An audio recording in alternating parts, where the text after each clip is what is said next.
Praise the Lord. सबको जय मसीह की। मैं परमेश्वर का धन्यवाद देता हूँ एक बार फिर से कि परमेश्वर ने मौका दिया है कि उसके जीवित वचन के ऊपर हम मनन करें। हालेलुया। आप देख रहे हैं मेरा यूट्यूब चैनल ब्रदर राज मैसी। मैं आपसे गुजारिश करूँगा आप इसे सब्सक्राइब कीजिए, मेरे वीडियोस को लाइक कीजिए, शेयर कीजिए और मेरी हौसला अफजाई कीजिए। बहुत सारे वचन हैं मेरे लाइब्रेरी में, आप देख सकते हैं, और उन्हें शेयर कीजिए, लोगों तक पहुंचाइए। आज भी एक बहुत अच्छा वचन मैं लेकर आया हूं और मैं चाहूँगा कि आप उसे ध्यान से सुने। पूरा वीडियो देखिएगा, अंत तक मेरे साथ बने रहिएगा। और मैं चाहता हूं कि ये वीडियो और भी लोग देखें, इसलिए आपसे गुजारिश करूंगा कि आप इसे देखने के बाद इसे शेयर ज़रूर करें। हालेलुया। और कमेंट्स भी कीजिए आपको ये वीडियो कैसा लगा। तो आइए शुरू करते हैं। जैसे कि आप जानते हैं, आपने शीर्षक देख ही लिया होगा, और जो शीर्षक है अंत समय की भविष्यवाणी। हालेलुया। तो प्रभु यीशु मसीह ने अंत समय की भविष्यवाणियाँ की हैं और हम पढ़ सकते हैं गॉस्पेल में, मत्ती, मरकुस, लूका और यूहन्ना में। यीशु मसीह ने अंत के दिनों में बताया है कि क्या होगा, और सबसे ज़्यादा बातें तो प्रकाशित वाक्य में लिखी हैं। तो ज़्यादा फैलाकर मैं नहीं बताना चाहता, थोड़ी सी बात में बहुत सारा समझाने की कोशिश करूँगा। शुरुआत करता हूँ मैं नॉर्थ कोरिया से। हालेलुया। उत्तरी कोरिया में इन दिनों भोजन की बहुत ही कमी है। वहाँ पर भोजन बहुत मुश्किल से मिल रहा है, लोग बहुत परेशान हैं खाने के लिए, खाने की कोई व्यवस्था नहीं है वहाँ पर। और वहाँ के जो राष्ट्रपति हैं उन्होंने कह दिया कि जो जानवर, जो मवेशी आप लोगों ने पाल रखे हैं, आप उन्हीं को मार के खाइए। ये परिस्थिति हो चुकी है। इसे एक तरह से हम अकाल कह सकते हैं। हालेलुया। इसे हम अकाल कह सकते हैं। और ये अंतिम दिनों का चिन्ह है दोस्तों, ये अंतिम दिनों का चिन्ह है। दक्षिण कोरिया में ऐसा होना, सिर्फ दक्षिण कोरिया में ये नहीं, बहुत सी जगहों में ऐसा है कि जहाँ पर भोजन की बहुत कमी है, अकाल पड़े हैं, सूखा हो गया है और खेती बाड़ी नहीं हो रही है, किसान आत्महत्या कर रहे हैं। बहुत दयनीय स्थिति है। बहुत से देश हैं। लेकिन हमारे सामने जो लेटेस्ट न्यूज़ आई है, जो ताज़ा खबर आई है, वो है नॉर्थ कोरिया की। वहाँ के जो राष्ट्रपति हैं वो बहुत ही दबंग है। वो एक तरह से उनको हिटलर भी कहते हैं लोग। और एक तरह से नॉर्थ कोरिया जो है पूरे विश्व से कटा हुआ है। और वहाँ की जो परिस्थिति है इस समय बहुत ही दयनीय है। भोजन की समस्या है और लोग पता नहीं क्या खाकर अपना जीवन बसर कर रहे हैं, क्योंकि वहाँ के जो राष्ट्रपति हैं उन्होंने कह दिया है कि अपने जो मवेशी हैं, जो जानवर हैं, आप उन्हीं को मारकर खाइए जो आपने पाल रखे हैं, चाहे कुत्ता हो, कोई कुछ भी चीज़ हो, आप उसे खाइए। हालेलुया। तो आइए हम देखते हैं कि वचन इस विषय में क्या कहता है।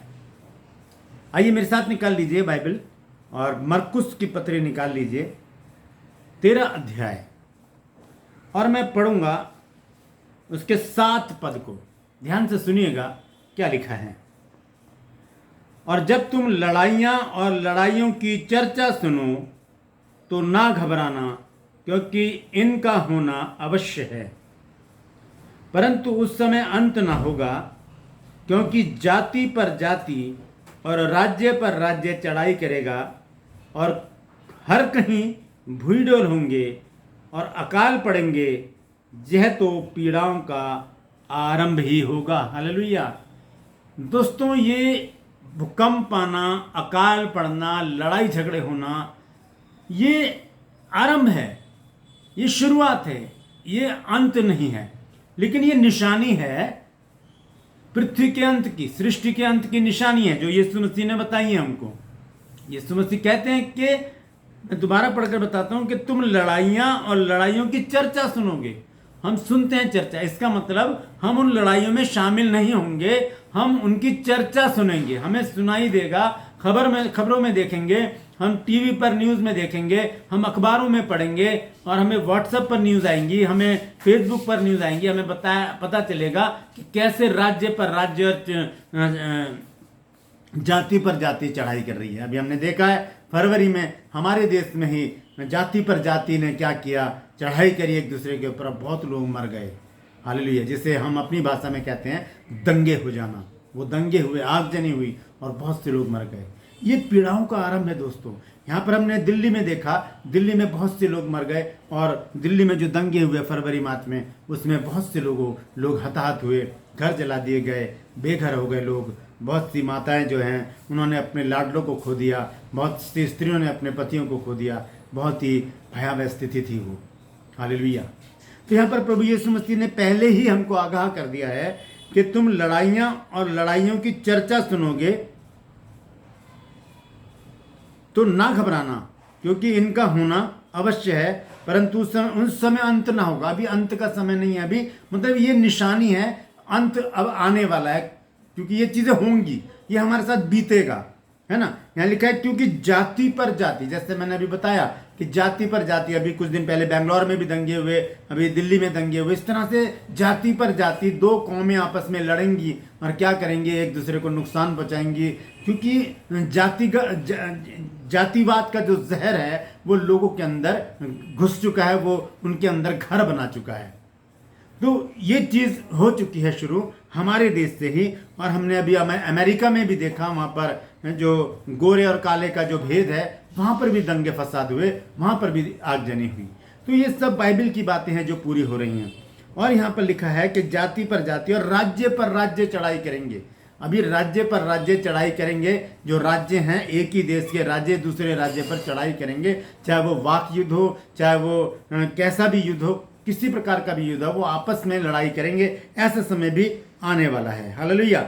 और आगे लिखा है और हर कहीं भूई डोल होंगे। ये कोई भी जगह नहीं बचेगी दोस्तों, हर जगह भूई डोल होंगे। भूई डोल का मतलब है भूकंप आना, अर्थक्वेक जिसको कहते हैं। लिखा है हर कहीं, यहां पर लिखा है हर कहीं भूई डोल होंगे, यानी कि हर कहीं भूकंप आएगा। अब जब से लॉकडाउन लगा दिल्ली में, मार्च से लेके अभी पिछले महीने तक, जुलाई तक, लगभग 11 बार दिल्ली में भूकंप आ चुका है। हालेलुया। भूकंप आया 11 बार दिल्ली में। छोटे झटके आए हैं, लेकिन वो भूकंप तो भूकंप है। वो भविष्यवाणी पूरी हुई। लिखा है हर कहीं भूई डोल होंगे और अकाल पड़ेंगे। अकाल के विषय में आपको बता चुका हूं। नॉर्थ कोरिया की परिस्थिति देख लीजिए आप गूगल पर सर्च कीजिएगा, आप यूट्यूब पर सर्च कीजिएगा, आपको पता चल जाएगा। न्यूज़ 18 सर्च कीजिएगा, वहाँ पर आपको एक न्यूज़ मिल जाएगी नॉर्थ कोरिया के बारे में कि वहाँ के जो राष्ट्रपति हैं उन्होंने क्या अनाउंसमेंट किया है, वहाँ के लोगों की परिस्थिति क्या है। तो ये अकाल पड़ रहे हैं दोस्तों। तो अब जो है वो समय आ चुका है कि अब हम तैयार हो जाएं इन सारी बातों को झेलने के लिए। हालेलुया। आइए थोड़ा सा और आगे बढ़ेंगे, लूका की पत्री निकालेंगे और उसका 21 अध्याय। हालेलुया। ध्यान से सुनिएगा क्या लिखा है। यहां मैं पढ़ूंगा, 8 पद से पढ़ूंगा। यहां लिखा है और उनसे कहा चौकस रहो कि भरमाए ना जाओ, क्योंकि बहुतेरे मेरे नाम से आकर कहेंगे कि मैं वही हूं, और यह भी कि समय निकट आ पहुंचा है। तुम उनके पीछे ना चले जाना, और जब तुम लड़ाइयों और बलवों की चर्चा सुनो तो घबरा ना जाना। वो घबराने का समय नहीं है। बहुत से लोग घबरा जाते हैं, सोते नहीं है, रात को नींदें नहीं आती है। बहुत से फ़ोन, बहुत से मैसेजेस मेरे पास आते हैं। लोग कहते हैं, बहुत सी स्त्रियां जो है वो डरी हुई हैं, कह रही हैं कि पास्टर जी हमें नींद नहीं आती रात को, हम बहुत डर गए हैं, ये दंगे फसाद देखकर, भूकंप देखकर हम बहुत डर गए हैं, क्या होगा हमारे साथ। तो यहाँ पर प्रभु यीशु मसीह हमें सांत्वना देते हैं। वो कहते हैं कि घबरा ना जाना, क्योंकि इनका पहले होना अवश्य है, परंतु उस समय अंत नहीं होगा। ये अंत नहीं होगा, ये शुरुआत है, ये एक निशानी है ना, ये एक निशानी है। जैसे कि हम देखते हैं कि जब एक पेड़ होता है और उस पेड़ को अगर वो फलवंत होना चाहता है, तो फल आने से पहले उस पेड़ में फूल आएगा। वो शुरुआत है फलवंत होने की, और जब फूल आएगा उसी के बाद फल आएगा। इसी तरह से ये जो चल रहा है, जाति पर जाति, राज्य पर राज्य लड़ाई, अटैक कर रहे हैं, चढ़ाई कर रहे हैं, और जो भूइंडोल हो रहे हैं, जैसे मैंने अभी आपको बताया दिल्ली में ही अब मार्च से लेकर अभी तक जुलाई तक 11 बार भूकंप आ चुका है। और उसके बाद हम देखते हैं अकाल, है ना। और यहाँ पर यीशु मसीह कहते हैं कि परंतु उस समय अंत ना होगा, तब उसने उनसे कहा, ध्यान से सुनिए अंत कैसे है, कि जाति पर जाति और राज्य पर राज्य चढ़ाई करेगा और बड़े बड़े भूईडोल होंगे और जगह जगह अकाल और मरियां।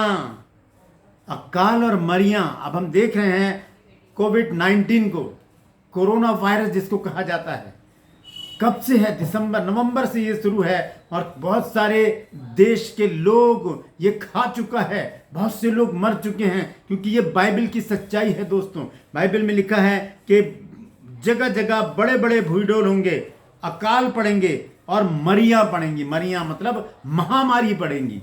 हालेलुया। वो हो चुका है, वो चल रहा है। अभी कोविड-19 से हमारा देश मुक्त नहीं हुआ है। यहाँ की जो संख्या है मरीजों की, वो 27 लाख के करीब पहुंच चुकी है। हालेलुया। तो अभी ये चीज़ शुरू हो चुकी है और हम देख रहे हैं कि ये यीशु मसीह ने इन बातों की भविष्यवाणी 2000 साल पहले कर दी थी। यीशु मसीह ने बताया था कि बड़े बड़े भूईडोल होंगे, जगह जगह अकाल पड़ेंगे और अकाल पड़ने शुरू हो चुके हैं और मरियां होंगी, मरियां भी पड़नी शुरू हो चुकी हैं। और आगे लिखा है, आकाश से भयंकर बातें और बड़े बड़े चिन्ह प्रकट होंगे। अभी ये चीज रह रही है, आकाश से बड़े बड़े जो चिन्ह प्रकट होंगे और ये बड़े बड़े चिन्ह प्रकट होंगे और भयंकर बातें होंगी।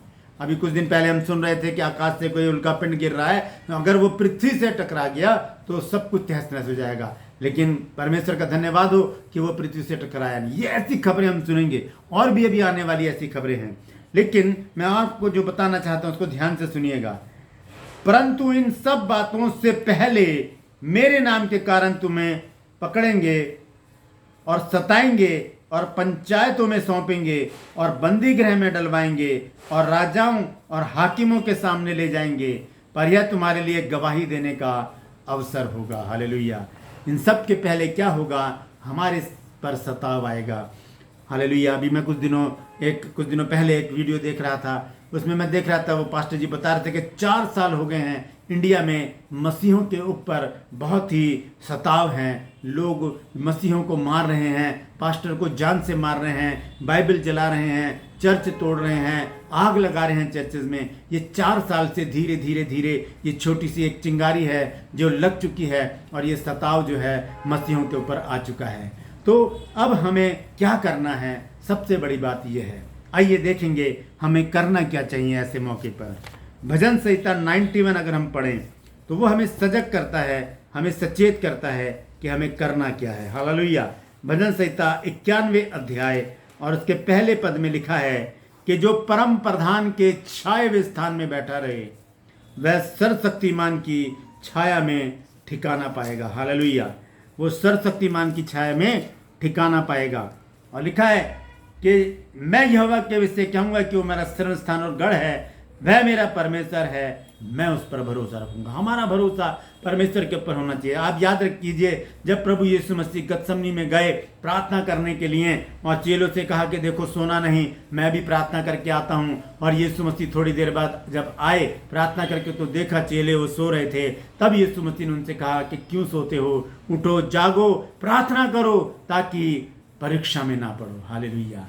अब परीक्षा में पढ़ने का समय है दोस्तों, अब हमें जाग जाने का समय है, अब हमें प्रार्थना में रहने का समय है। हम कोई भी अवसर ऐसा ना चुकें कि प्रार्थना हमसे छूट जाए। हालेलुया। हम प्रार्थना करें, प्रार्थना में रहें और प्रभु से मांगे, प्रभु इन दिनों में हमें शक्ति बल सामर्थ्य दे ताकि हम इन सारी प्रॉब्लम से, इन सारी मुसीबतों से, ये जो भविष्यवाणी प्रभु तूने की है, इन सारी बातों का हम सामना कर सकें। क्योंकि लिखा है, अभी मैंने पढ़ा था मरकुस 13 अध्याय में, देखिए वहाँ पर क्या पढ़ा था मैं दोबारा से आपको बता देता हूँ। वो चीज़ हमारे लिए प्लस पॉइंट है। यहाँ पर लिखा है, 7 पद को मैं पढ़ रहा हूँ, और जब तुम लड़ाइयाँ और लड़ाइयों की चर्चा सुनो तो घबरा न जाना, क्योंकि इनका होना अवश्य है, परंतु उस समय अंत न होगा। हम चर्चा सुनेंगे लेकिन हम उनमें इन्वॉल्व नहीं होंगे। लिखा है कि जब तुम लड़ाइयों और लड़ाइयों की चर्चा सुनो, बलवों की चर्चा सुनो, ये चर्चा हमारे कानों में आएंगी लेकिन हम उनमें इन्वॉल्व नहीं होंगे, हम बचे रहेंगे। परमेश्वर हमको बचा के रखेगा और वही समय होगा कि हम परमेश्वर से प्रार्थना करें, परमेश्वर से कहें, प्रभु तू हमारी सुरक्षा के लिए अपने स्वर्गदूतों का पहरा लगा। हालेलुया।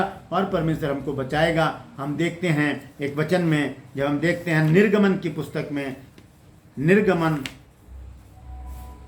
14 अध्याय और उसके 13 पद में क्या कहते हैं मूसा। हालेलुया।